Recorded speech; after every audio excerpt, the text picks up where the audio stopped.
everybody. Welcome to the Silver Lyming. I'm your host, Andy Jardin. I'm very excited to have you here to listen to stories about who have regained their health from tick-borne illness. And if you are going through that currently, hopefully these are very inspiring words for you. I like to call them tackling fuel to give you something, again, to continue to hold on to grasp at knowing that you can heal. It may take years, it may take a lot of introspection, a lot of grappling with some demons, if you will, and really figuring out how to recover. But it is possible. I believe so much with my whole heart and soul about that. That's why I do this podcast, because I know when I was incredibly sick that I would crave stories like this to help me to, again, know that others have healed. If they can do it, I can do it, was always my mentality. And so that's really the spirit that I bring this show to you in. For those of you who are listening that possibly are not affected by Lyme or tick-borne illness directly, please know that, as we say in this community, you don't get it till you get it. And I'm glad that you're here listening, and hopefully you're learning something about this, but do your best, obviously, to keep yourself and your family safe from ticks and exposure to them. Know their environment, understand the importance of doing daily tick checks. We want to get in the habit of teaching our children to do the same. Check your pets, make sure as frequently as possible that you can look at them and make sure that there's no stowaways. An interesting fact, if you want to have something maybe to give you nightmares over, if a tick is feeding on an animal and it happens to fall off and it comes onto you, then that regurgitation process has started, and that's really where the sickness comes from ticks, is inside their belly, and it can actually infect you much faster. There really is no true transmission rate as far as I can tell. That's been determined. It varies from 15 minutes for something like Powassan virus, and then they say 24 to 48 hours for Lyme. Although, again, we don't really know where the ticks are at with their regurgitation process, and so it could be much faster. And you just, again, want to catch it as soon as you possibly can. The faster you can get it off your body, the less likelihood there is for infection. But do know, if you get a bullseye rash, which only 35% of the population actually will get, you definitely have come into contact with Lyme. You don't need blood work. You just need to get yourself on some antibiotics or some herbal remedies to prevent the infection from manifesting itself further in your body. But for those of us who go without getting that bullseye rash, we really maybe sometimes have no idea when we were infected, because ticks secrete a numbing agent when they bite you, so you can't necessarily feel them. They are incredibly small, truly like the size of a grain of sand, and that makes it next to impossible to figure out that they've been on your body, especially if you have hair on your head like myself or my guest, who I'm going to introduce shortly today. But maybe it was on our head. Maybe that's where it bit us. Who knows? But at some point in time, I know I came into contact with one, and it was just a slow, gradual decline into sickness. And sometimes people will experience, I wonder if it's just a very sick tick that makes them have a very virulent reaction to it, and they will go to the hospital because they're that sick and they can get on antibiotics right away.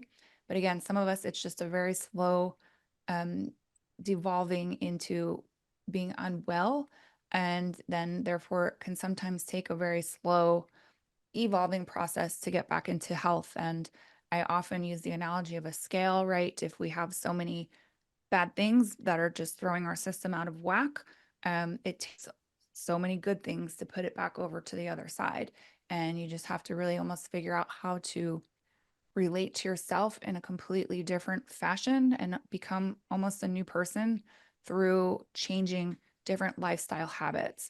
And today's guest, Abby Fernald, is going to talk a bit more about what she has gone through.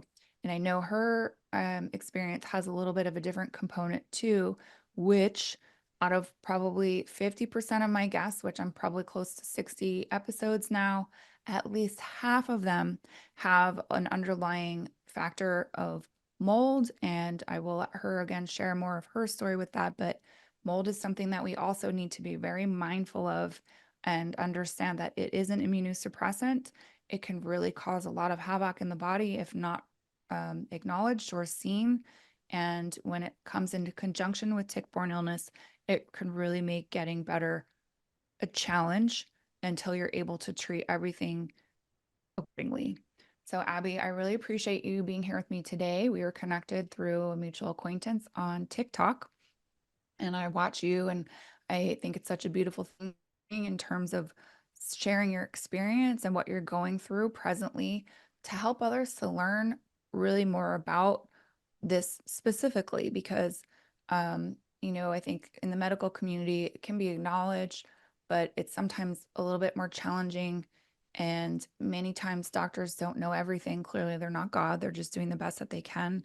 But it can be hard for them to really understand more about the complexity of this. And so I think through grassroots efforts like what you're doing can really help educate the public much more so that they can possibly even help to educate their doctors and say, listen, this is something else that I've seen on someone's TikTok profile. And maybe should be something that you consider in my case, especially, not me specifically, but like the person. Um, if you have unanswered health challenges going on in your body, take a listen to her story, understand that it could very well be something that is happening in your world and it needs to be taken seriously by a doctor. And if your doctor's not willing to walk this walk with you, then find a different doctor because there's lots of them out there that are willing to help support us through these kinds of challenges. But Abby, thank you again for being here today. If you don't mind, could you just share with us a little bit more about who you are and how you became involved in the space of Lyme and tick-borne illness, please? Yeah, sure. I'm Abby Fernald. Um, who am I? Wow. I live in Virginia. I engage in combat sports, so like Brazilian Jiu-Jitsu, mixed martial arts, things of that nature. I own my own business. Um, I'm a dog mom. Lots of interesting little facts here. I became involved in this community, in the Lyme community, because I started to struggle with my health in 2019. And I was diagnosed with Lyme disease and co-infections in September of 2022. Okay. And so when your health started to become impacted, what did that look like for you? What kind of symptoms were you experiencing? In 2019, I just had random little like things that I people were blowing off, like leg tingling, jaw chattering, facial twitching, just like strange things that people were like, "Oh, I think that's just anxiety." And at the time I was running, I think in 2019 I ran 4 full marathons. Wow. So I was feeling very healthy, like doing very well, and these small things kept happening. That people are like, well, maybe drink more salt or like put less salt in like it was just all these little things that didn't make sense. And then in January of 2020, I started to have severe vertigo, to where I couldn't drive. I was having issues walking. I constantly kind of felt like I was going to pass out. And so then it turned into quite heavily like, oh, this is anxiety and you're just stressed. So from, I don't know, if I could keep going. So like from there, um, that started January 2020, and then September of 2020, my symptoms plateaued. So I just continue to have like a little bit of neuro symptoms here and there, and I just kind of got used to, I would joke and say like I can feel the world spinning right now. So that just kind of became like a normal thing. And then through 2021, really nothing notable, just plateaued, and I constantly felt like I needed to eat, because the feeling of the vertigo just kind of made me feel weak and like I was going to pass out. So I gained a lot of weight at that time. And then in 2022, I started to have severe symptoms. So I was having like shortness of breath, air hunger, extreme fatigue, uh, it, horrible night sweats. I mean, embarrassingly horrible night sweats, daily headaches. I constantly just felt very flu-like. Like I was getting sick, but I never actually was like had anything. I was very heat sensitive. The vertigo was there. I had symptoms of POTS. So 2022 was a really rough year. And then I think it was probably May of that year that my primary care doctor, who does traditional medicine, because I couldn't lay down in bed. Every time I lay down, I just couldn't breathe. So I called her emergency number one time, and She said, I think that maybe you have a blood clot or maybe you're in some type of early heart failure. I don't know what to tell you. Um, and I remember that being just such an awful night because I was like, I'm dying and like nobody knows what's happening. So I was diagnosed by a functional medicine doctor with Lyme disease and co-infections in September of 2022. And that's when I started treatment for those specific issues. Okay. And do you remember being bitten by a tick? Do you have any recollection of a tick on you at all? Yes, I have a nightmarish tick exposure story. If I recall correctly, it was in 2016. Sometimes I get the years mixed up, but I was young at the time, hiking with my dog who I had rescued, and I was living on my own, so I didn't know anything about tick safety and tick awareness. And we went on this hike. We got home. I recall showering. I had some ticks fall off me in the shower, and then I picked a few off of him and like didn't pay any more attention to it. That night, my dog sleeps in my bed. I know that's a controversial topic, but he's spoiled. I don't know what to, I don't know what to say, but he was in the bed and I woke up in the middle of the night and I was itching like crazy. And I remember moving the sheets and there was ticks everywhere. And we even like found them in the house the next morning. It was, I don't know, the wording is hard. I don't know if it was like a tick nest or what exactly it was, or if a tick like hopped on him and then somehow gave birth. I don't know all of that, but I do know there was hundreds, and it was awful. Yeah, that is definitely a rather nightmarish kind of encounter. And I don't know if I could probably function and not live in a bubble for the rest of my life after that. Uh, yeah, I'm already PTSD enough and I don't have anything like that going on. And I admire you because I see your posts and you're like out in nature, you're doing your thing. And I'm just like, I still struggle with going out into nature because I know it's out there and I'm so flipped out, but I keep asking myself and maybe others listening is like, do I want to get to the end of my life and not have enjoyed nature because I love it so much and it's so beautiful and God gives us so many wonderful things to expose ourselves to that way.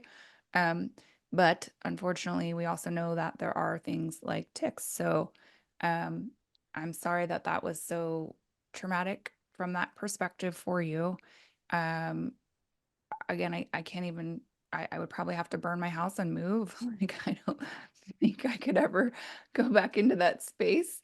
I'm trained as a public prevention specialist, and they do say that ticks can lay a nest in your, like, they could put a nest in your house, and then you would have hundreds and thousands of ticks crawling around. And I'm like, I don't know what I would do. Like, I don't know what I would do. So, um, and was your dog okay too, or did your dog have issues after that? Do you know? My dog is totally healthy. He was unaffected by Lyme. He's old now, but he's very healthy. Yeah, good. Because that's what I'm like freaked out with my dog too, and he sleeps in my bed as well, which I know is probably taboo, but he's incredibly spoiled as well, and he would look at me like I was the cruelest mom in the world if I were to not let him into bed. I don't think like he would be really offended. So I just check him as carefully as possible, and I'm always checking the or area, and I have a lint roller, and I roll my thing, and da da da. Yeah. So okay. So you literally got bit by hundreds of ticks, do you think? I mean, were they on, like, I would imagine they were hungry little things. Were they attached to you in that morning? I do believe that I was bit. I did not find one that was attached to me. Again, I didn't even know that was something I should have been looking for. I didn't even know that was like that I probably should have gone to the doctor the next day. So there was a huge knowledge gap there. So yes, I would bet money that I was bit, but I never even actually looked to see if one was attached.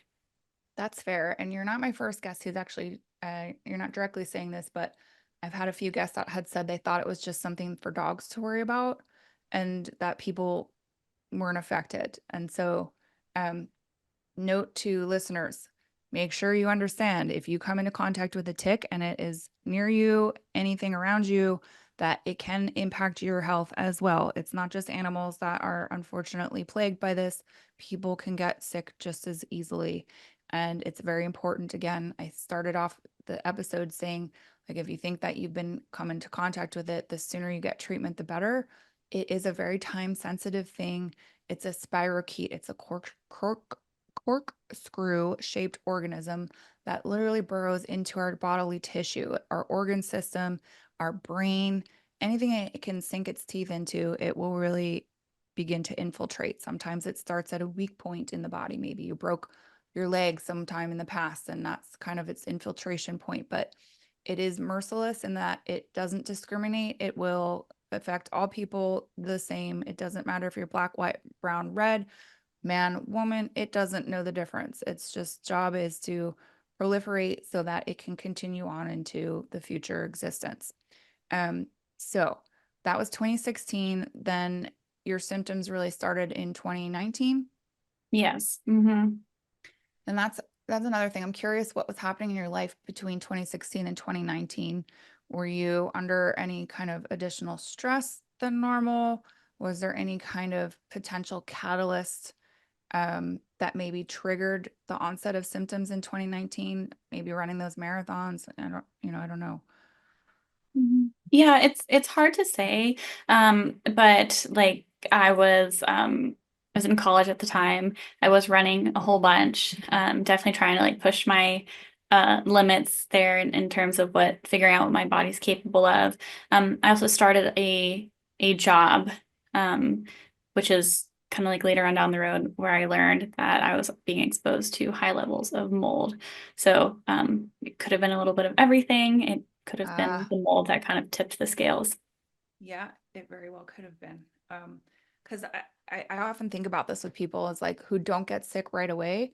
And it's almost like life is sometimes a pressure cooker, or you get exposed to something or something triggers it. Like you're doing okay, your scale's probably tipping more towards the unwell side than the well side, but like your immune system is like trucking along and still processing things. And then there's a catalyst that comes along that will just because that's sometimes people are like, how did I get here? I don't even remember a tick. And it's like it could very well be something that sits more dormant in your system and then it's activated at a later point in time too for people listening.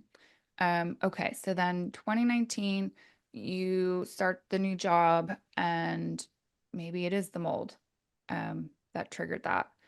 Can you expand on that a little bit more? So you start treatment for your tick-borne illnesses. Do you notice immediate resolve? Or are you feeling a lot better all of a sudden? Or it was a little bit more elbow grease than that? Yeah. Well, I also think it's worth noting in 2019, um, I really wasn't taking care of myself either. So there was like a lot of ultra processed food, um, beer and alcohol and those types of things, in addition to the stress of running and pushing my body and the mold. So that's my little disclaimer there on the side. Um, so I started the treatment for Lyme disease and co-infections in September 2022, and I did notice some improvement.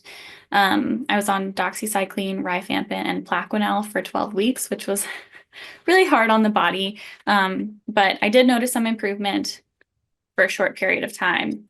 And then um, about February of 2023, yes, things came back and it was much worse. So like the extreme fatigue, the heat sensitivity, the symptoms of POTS, things of that nature. And that is when I was bedbound, like on and off, and I was having to use a wheelchair as needed because once things got bad again, like they got so bad. You're giving me goosebumps just thinking about that. Like you're so young and to have to like I appreciate your disclaimer, but it's probably like pretty normal human behavior at that age. You're just like almost invincible. I remember being that young and just drinking a lot, eating a lot. I had high cholesterols in my 20s. I often describe it as feeling like I had sausage casing, like my skin was too tight for my body. Like I knew I wasn't healthy, but I was doing a lot of tough things, getting a new job, doing this, doing that, school, just I'd eat pizza or cheese sticks or whatever was like quick and easy because that's all I really knew, right? And they see all these other people eating it. They seem to be just fine, but sadly, we're not necessarily, and it can be quite damaging in the long run. So, um, but yeah, I'm just thinking about like, and then to be a runner, like an avid runner, and then to be in a wheelchair sometimes, like that really must have been a lot to process. And um, how did you cope with that? Like, how was that affecting your being?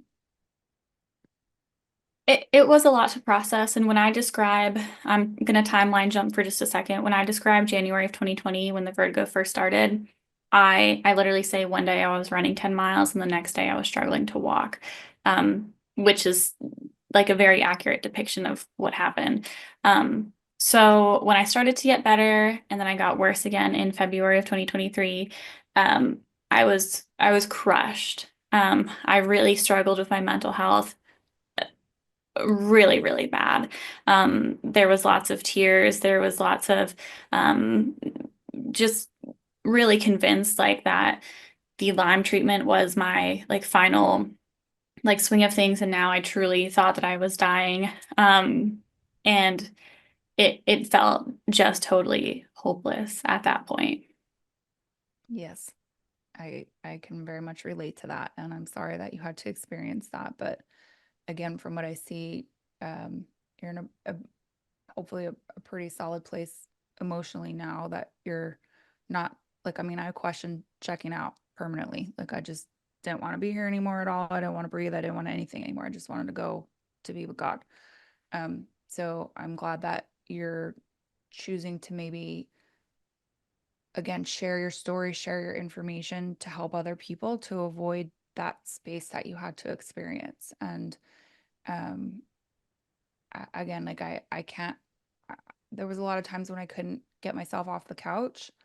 But I was never in a wheelchair. I was still able to like physically move. I didn't have a lot of physical pain, but the fatigue was just crushing, crushing.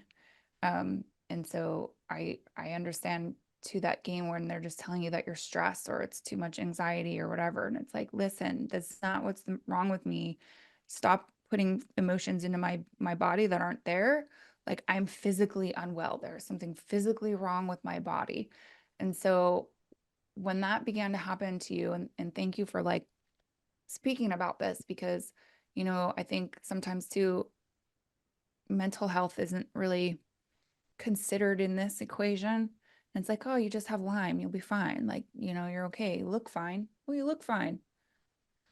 Yeah, well, secretly inside, I'm fighting the biggest war of my life, and I'm really not fine, but I have to just persevere and push through. So what happened then once you started to get like super sick again? What what tell us how you figured out how to get yourself back into wellness again. Yeah, it was really difficult. And you mentioned physical pain, and I in February of 2023, I was in so much pain that the doctor I was seeing was like, well, it's probably fibromyalgia.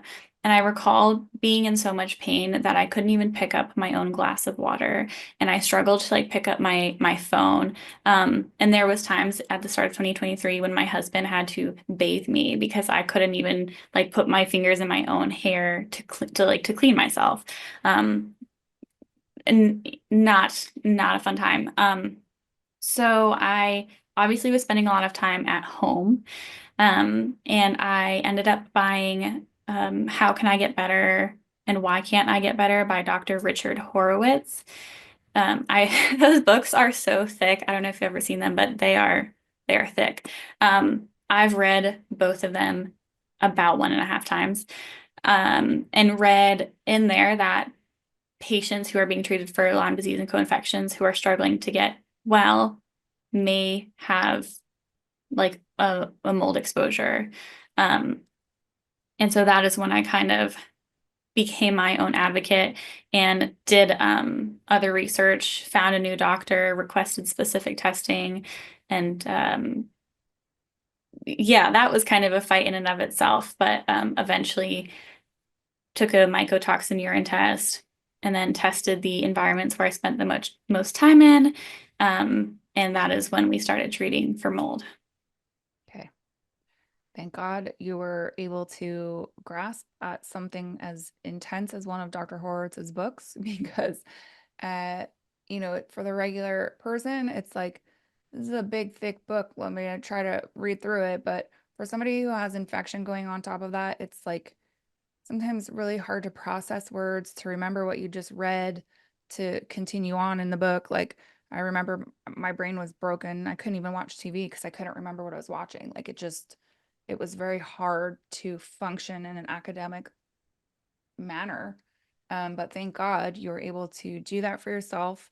And again, for those listening, it's not uncommon that you really do have to become your own best advocate through this because, again, doctors mean well, but sometimes they just don't know enough or they don't understand the complexities of this enough to put everything together for you. And so you really have to dig deep and do your own research. And I'm glad that your husband was there to help um, help you while you were going through this, because that's also, I'm sure, a relief to know that he could at least help you. But I'm sure that maybe didn't feel so good for you to have him help you in that capacity, especially at such a young age.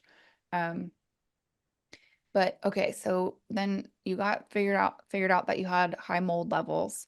Um, so what did you do after that? So I immediately switched doctors to somebody who I felt like had more um, adequate experience with um, tick-borne infections and mold. And she started me on a detox protocol. So few different supplements, and then sauna use, Epsom salt baths, things of that nature. And so that was towards the end of April 2023 is when I started that. And it took about 4 weeks to notice a difference, which is a pretty quick turnaround. We noticed a difference. I did not like bounce back and like run a marathon 4 weeks later. But I did. I specifically remember knowing that I was getting better when I had my husband drive me to the track near our house and we had the wheelchair in the car just in case I needed it. And I walked one full lap without it. And I thought, well, if I can do one lap today, then I can probably do 2 laps tomorrow or 2 laps next week. What a miracle. Truly, like, I I can also remember when I started to come back to life and just like how overwhelming that was. And for regular people, like, they don't quite grasp the magnitude of it. Like, it was hard to even brush my teeth. Like, it was hard to make food. It was hard to do regular chores like you were listing, like take a shower. You couldn't even do that on your own. And so for you to have such an accomplishment and a victory in being able to do at least a lap, like, that's that's huge. And a lap. Like, no, really, that's like moving mountains in this world when you're able to actually start to regain use of your body the way that you would want it to be and not having to end with being sick constantly. So that's great that you then got the mold starting to detox out of your body. And now here we are, like a year and a half later. Um, and I would imagine from what I can see, you're still actively working on things um, to continue to heal your system. So, that's a long time. Like, that's a lot of effort. That's a lot of determination. That's a lot of dedication to self to continue to put yourself as the priority. But the other end of it, and it's like, nope, not going back there. Not going back there. I will continue to push. I will continue to do what I have to do to heal my body. And I just applaud you in that because that's that's a lot of strength that people don't really appreciate, again, unless you're actually like, going through it or you've experienced it yourself to really understand how much mental and emotional and physical capacity that takes to just convince yourself that you can go ahead and do things like that again. Um, the mold you had alluded to was at your work. Do you still work there? I do not. I do not. So a few big changes happened since I started treating mold. Obviously, not being bedbound anymore is a huge one. I left my place of employment and opened up my own business. So I do not work there anymore. And I think that that made a huge difference in numerous aspects, in terms of like exposure to mold, managing stress, work-life balance, all of those things as well. Yeah, awesome. And what is your business? I'm actually a psychotherapist, so I do talk therapy. Ah, that's great. Good for you. Do you work with a specific population, like young people, old people, all people? You don't care, chronically sick? 14 and up, stress, anxiety, depression, trauma, chronic illness, and grief. Yeah, good. Good. Again, sometimes I think God puts us through this experience, A, so that we can understand it with a much different lens, but B, because we need to get pushed more in the direction that we're supposed to be going on with our life. And I'm not sure if you feel that way, but like to me, it sort of sounds like God always has the best plans, even though we might not like the path that it takes us to get there. But maybe there's just a nudge for you to get more into this space that you were doing this for yourself. And I'm really glad that you had education so that you were able to do this on your own. Like I would imagine if you hadn't, that would make that a lot more challenging too, to be able to do that and have your own business. But kudos to you, because again, I know I don't know exactly how old you are, but I know that you're a lot younger than me, and so I just am excited for you to continue down this path to see how much more success you're able to uncover in your life and how many more people's lives that you can touch in a positive way and impact things for them so that they have again inspiration and hope. And I really am a big believer that hope gives others the courage to heal. And just listening to you and understanding where you came from to where you're at now is night and day. And like that should give a lot of people some hope to know that if you're in bed right now listening to this, if you're in a wheelchair right now listening to this, look at Abby and learn from her as well. And that mold is definitely a serious contender and something that really needs to be looked at. If your doctor's not talked to you about this, if you've not tested for this and you're really struggling, please make sure that you get tested for it. There are, I think, blood tests and urine tests. I don't know. Do you know is one better than the other? I've always done the urine tests, so the Mosaic Diagnostics mycotoxin urine tests, long name, and then the ERMI home test kits. One time I did get my blood looked at under a phase microscope, but like I said, the one I've done the most is the urine testing. Okay, thanks. I know I was tested for it long ago, but my levels were not high, thankfully. At least it wasn't anything. And I was going to an eyelads doctor, so I'm pretty sure she would have called it out. I've often thought maybe I should go back and look, but um, I'm well now, so I'm kind of like, okay. And I know my childhood home and my like my previous home to here had a lot of mold. So I'm kind of surprised that that wasn't high, or maybe she was treating me for it and I just didn't stick in my head because I was seeing that lady for 2.5 years and she got me like 85% of the way better. So currently right now, what kind of are you like what kind of treatments are you doing for yourself? Or can you talk a little bit more specifically about some of the changes maybe that you made to get yourself to this point? Yeah, so currently I am still on a detox protocol. I will probably be on that for a while. I do have a Mosaic Diagnostics test that's supposed to come back on the 12th. So in a couple days, and that will determine kind of how we switch the protocol or if we make any changes, but still on a detox protocol through with supplements, GI detox, chlorella, and Saccharomyces boulardii. I still use a sauna, Epsom salt baths, red light therapy. I think that one of the most impactful things I did in addition to detoxing was dynamic neural retraining system, also known as DNRS. That was super helpful for me. And I've made a lot of lifestyle changes in terms of managing stress, work-life balance, paying attention to what I'm eating and putting in my body. Like, what toxins am I intentionally exposing myself to? And I do quite often weigh it out. Like, is this ultra processed food worth adding to my system right now or not? Yeah. And um, Like I just think too, again, you're so young to learn these lessons that it's gonna serve you so much better through life. Like it I probably was like 15 years behind you on figuring that out. And the sooner that you can learn this, in a sense, the better. I don't ever want people to have to go through such drastic means, but it's really important to look at your lifestyle. And, we often think about we are what we eat, but that's in so many capacities. That's the books we read, the things we listen to, what we expose ourselves to, the environments that we're in, the stress load, the everything. It's not just the foods that we eat, physical foods. And again, to learn that as a young person, like again, that's just going to guide you so much better through the rest of life. And I'm happy for you to have gotten those lessons, but again, I'm not necessarily happy for the way that they came to you. But um, you know, leaders go first. God chooses the strong through this fight, in my opinion. And he's tapping you on your shoulder saying, like, Abby, this is what you need to be doing. This is what you need to teach people.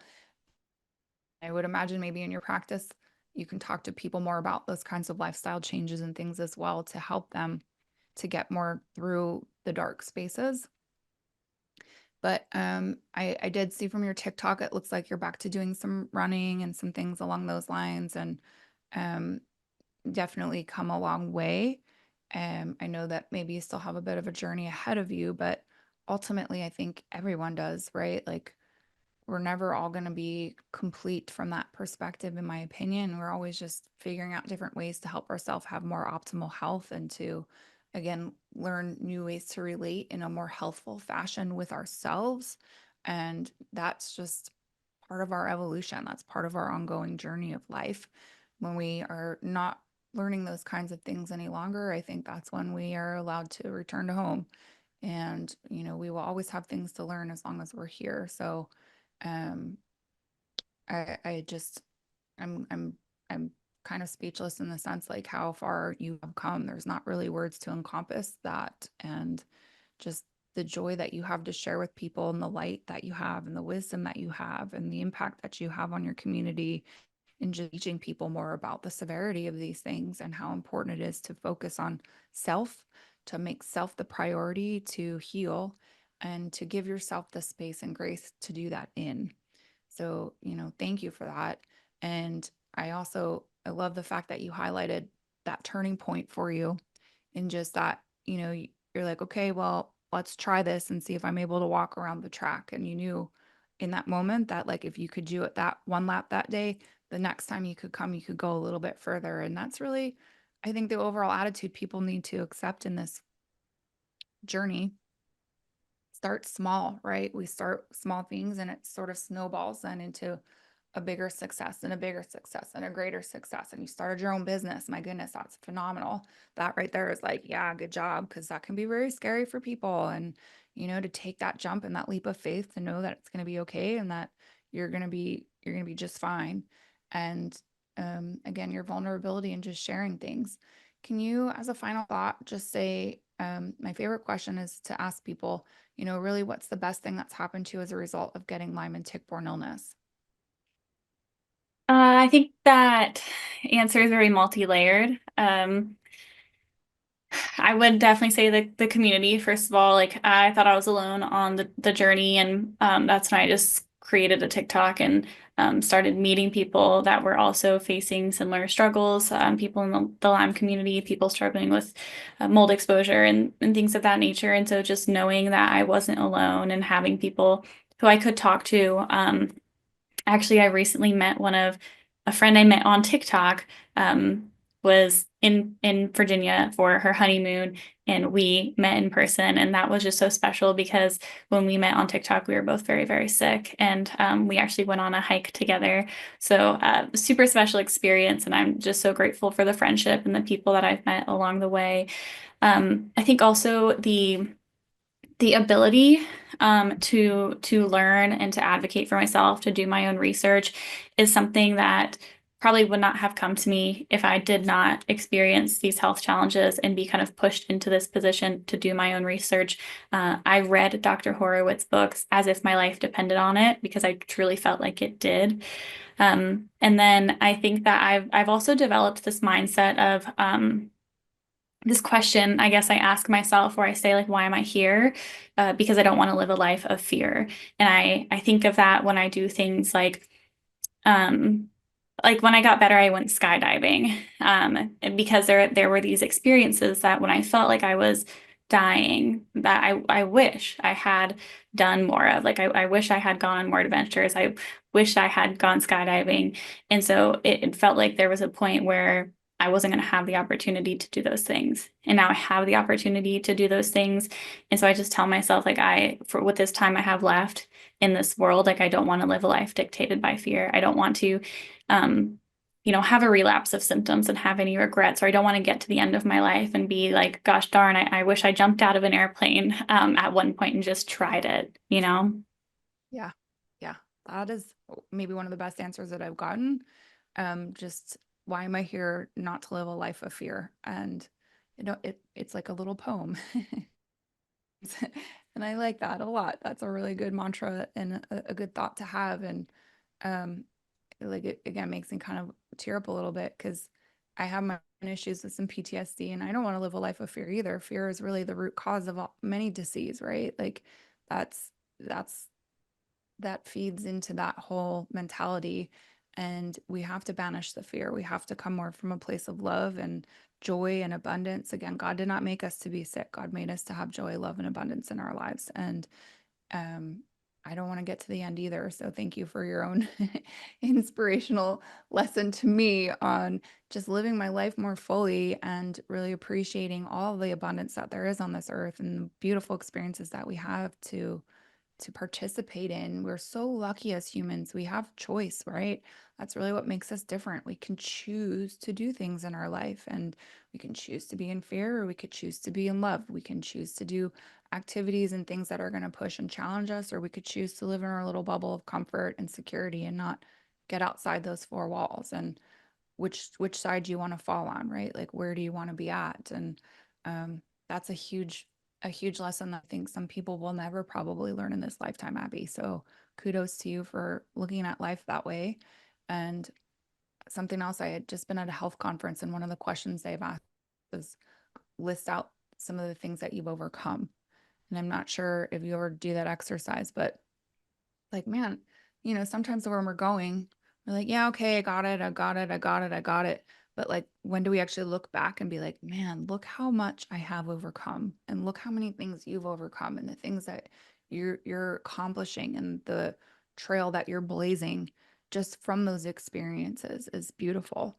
And I sometimes question, like, what would my life look like now had this not happened to me? What would I be like? What kind of a person would I be if I hadn't gone through this? And um, I feel that I've gained a lot more inner peace and love and acceptance of self through this experience. And I wish that for all people. Like, I'm pretty comfortable in my own skin any longer.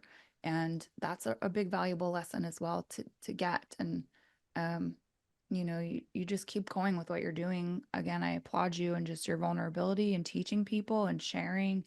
And how far that you have come. It's a very beautiful thing. And don't ever give up. I don't think you're ever going to probably do that. But just like when we run the race, you just keep going, one foot after the next, one foot after the next. And may you always know true health and never have to relapse and go back to that space again. I think sometimes once we get through the thick of it, it's behind us now. And we have, we've kind of elevated to a different level, right? Like it's not probably ever going to be a trouble for you again. And you just keep going. And no matter what that test comes back and shows you, go by how your body feels too. That's a big, good gauge. Like if you're feeling well, sometimes those tests cause more problems than they're worth in a sense. Like if you feel well and you can think and you're moving around okay and just keep going with the things that you've been doing for yourself and supporting yourself, keep going. It's more of a permanent accountability coach, right? Like that's another thing a lot of my guests say. It's like if they start slipping off, they start eating the junk food again, they start having some of those bad habits again, or staying up too late, not getting enough sleep, not taking care of self, maybe they will feel some of their symptoms again. But I kind of don't mind the permanent accountability coach. It may be cumbersome sometimes or get old or tiring, but then you have to remind yourself like what's the alternative? What is life like without making myself this priority and giving myself this love and healing. Not good either, right? Like I'm okay to soak in a tub of magnesium flakes for an hour or whatever it is, read a book, decompress, stress less, because again, I know what the opposite end of that feels like, and I don't ever want to be there again myself either. Like the land of the zombies. I don't ever want to go back there. But I just want to continue to spread hope and awareness like you're doing for people so that they maybe don't have to spend as much time in that dark zone as we did, or not to understand really the things that are going wrong with their body and have no answer and be told that it's just too much stress or anxiety. And I wonder too, um, I know that there are articles about this, but just the difference between men and women and what we get told as a woman versus if we were a man complaining of the same symptoms, and really the impact that that has. Like if a man goes to the doctor and tells them they don't feel well, they're like, okay, let's figure this out. But I think a lot of times, unfortunately for women, it's like, oh, you're too emotional or you're too stressed. Or I haven't had a lot of, it seems to affect more women too, for whatever that is. But I've not really had any men come on here and be like, yeah, they just told me I was too stressed. But the number of women that I've interviewed that tell me that is like staggering. And that also needs to be something we consider in our own society. And why is that? Why are we not taken more seriously when we're complaining and seriously suffering with something that could easily kill us? And right, like we're dying. We know our body's the best. We know what's going on inside of us. We know how we feel in our own skin. And it's insulting that people are just telling us that that's too much stress. For you to be such a high performing athlete, to be wiped out, to not even be able to function and move, that's not stress. That's a serious problem. And I'm sure that there's people who are like hypochondriacs or whatever, but like I don't know how to make that different in our medical community other than just again sharing stories like ours so that people understand that it's not just stress. Like there was something legitimately wrong. And the day I got a diagnosis was like one of the best days of my life because I knew I wasn't crazy.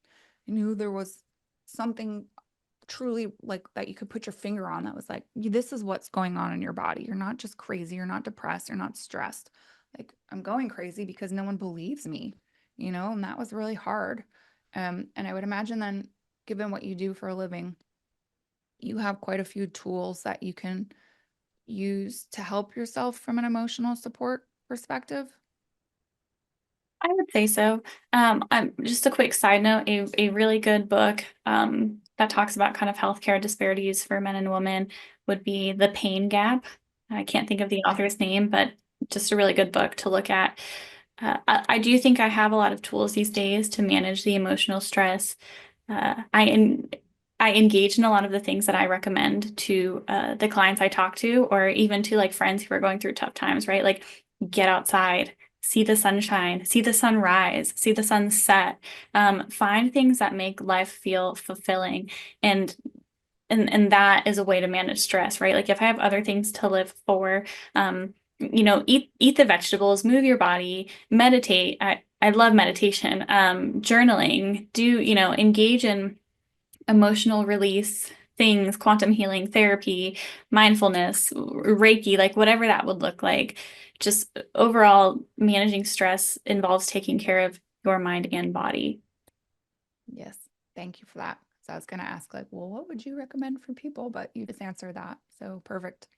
Well, I appreciate your time very much so, Abby. And if people want to find you on TikTok, how would they look for you, please? Abby Health and Wellness on TikTok.